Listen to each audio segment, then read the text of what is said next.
So there are four early symptoms of complacency we can see in an organization, in a person, and how to deal with them.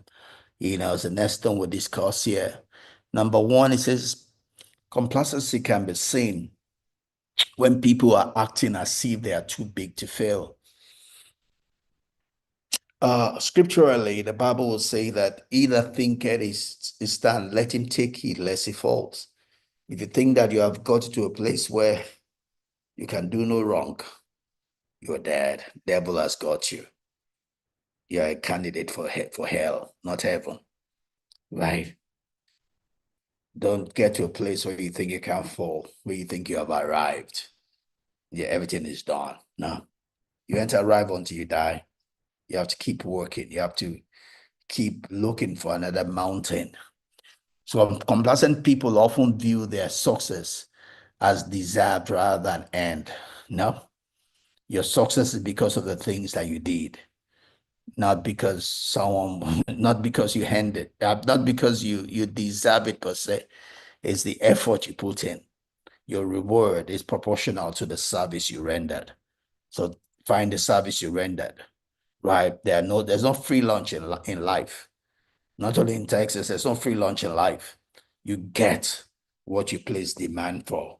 You get the effect of the cost. You reap of the harvest of the sowings of the things you sowed, right? You reap the harvest from the things, the seeds you sowed, right? So sometimes the people that are complacent, they lose contact with the reason for their success, right? They lose contact with the reason for their success and begin to believe that it is their right. No, you're successful because of what you did, the investment you put in. They are convinced that success will continue more or less, regardless of what they do. Right? That's how people begin to fall. They think it will just continue without them doing anything. Nope. Output is from input. Success causes them to believe that they can walk on water. They feel immortal and too big to fail. And it's a human thing. Again, that's what happened in ancient Greek. And the conquering generals had to have someone behind them reminding them that you are mortal. Because when things are going your way, you feel that you deserve it, that it's your portion, is your right, and that you're going to live forever. But that's not true, right? That's not true, right? If you stop doing the things that got you there, you'll begin to fall, right? Something got you to the pedestal that you find yourself. Something got you that promotion. Something got you that success. That's the fire you need to keep on keeping on, right? If you stop doing it, you're going to begin to fall, right? So you're human, you're mortal, and you don't have two heads. You got what you got because of the seeds you sowed. Don't stop sowing that seed. Don't stop doing the things that got you where you got to. Do even more of it so you can go even higher, right? Stay at it and even do more of the right things so you can get better than even where you are right now. The second thing, that gets people into a place of complacency is people looking out of the window before looking in the mirror, right? You don't see it, you lose sight of who you are, right? You you you you you have a false self-image of yourself. If a false image of yourself, and I've seen that,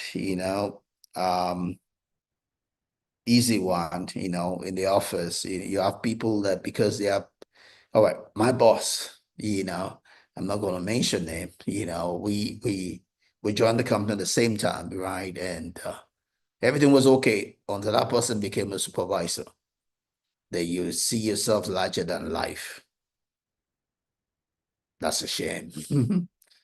Right? See yourself larger than life. That's a shame. Right? Whatever position you have is temporal. It's temporal, right? So don't let your ego go too far ahead of you, right? Because everything is in a state of flux, right?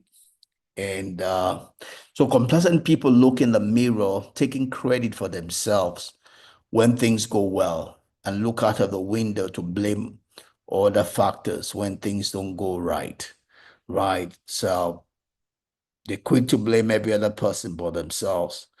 If you want to grow, you have to take responsibility. The buck stops on your table. As far as the issues of your life are going, the buck stops on your table, right? You are the reason for where you are.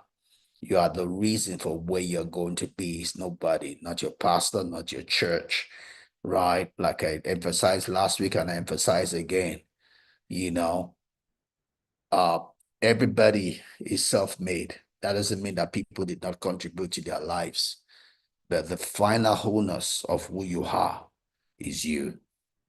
So people are so quick to want to take part of your success. It's because of me you succeed. I was a part of your success. But they don't do that for someone that failed. Because it is true that they were part of someone's success, they were also a part of someone's failure. But they're not too quick to say that concerning failure. Everybody wants to associate with success. The truth is because they are not really the reason for the success.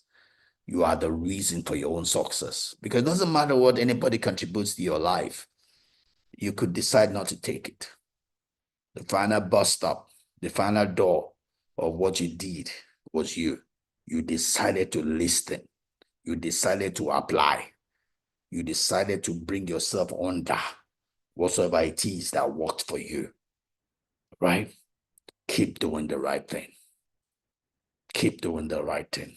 Don't get to a place where you throw away all the things you've learned, right? Keep on growing. What got you here is what's going to get you to the next place, though even in a better way, because you keep learning. We keep getting better every day, right? So take responsibility for the issues of your life. Don't be too quick to blame other people. Why waste time proving over and over how great you are when you could be getting better? Why hide deficiencies instead of overcoming them? And why avoid challenge instead of looking at them as experience that will stretch you? So learn, grow, get better. Have every reason for not being here because I grew up a shy person. I shouldn't be the one talking here. But you see, I've grown this part of my life. I've grown this part of my life. Even though I've grown, being able to share with you, getting the fluency to do it also is a growth process. It's easier for me now because I've been doing it for this long, right? I've been preaching much longer, but talking about coming online to do this, we're 4 years as doing this as a book club. So you can imagine that I'm able to do this more fluent because of a time that's taken me doing it, right? I'm learning, I'm growing. I wasn't born this way. Keep on learning and growing. And I don't throw away the experience. I never come to a place where I take it for granted. I feel entitled that I was born. No, I wasn't born this way. I learned and I'm keeping on learning. And there's a whole lot better, I can still become much better at doing this than I presently am. And you can do the same thing in your life. Whatsoever it is that you want to do, you can get better at it. You can start and keep on getting better. You can learn, you can grow, and keep on getting better at whatever it is that you're doing. Right? Don't easily give up. You can learn, you can grow. Right? I give an example of my farm. I knew zero about farming when I started my farm. Yes, I knew about business processes, how to set up a business, how to run a business, but I knew zero about farming, right? So it was a growth potential for me. I've been doing that also for the last 4 years. I keep on getting better at doing it, better and better and better, right, at doing it. Today we're building our seventh and eighth greenhouse, right? We have 65 acres of farmland. We're building our brooding house here, and we should be rearing broiler chickens here in the next 2 months, you know. But we're learning, we're growing, we're learning, we're growing, and we keep on getting better at it. We don't give up easily, right? You don't, because that's one roadblock, you run away. I could have run away. First time I went out to see my farm, there were a lot of things that reason why I should have shut it down. But I had to be a disciple of my own teaching. I have to be an obedient person of what I'm saying here. I had to stretch myself. I have to be willing to learn, right? I have to believe in miracles, right? I have to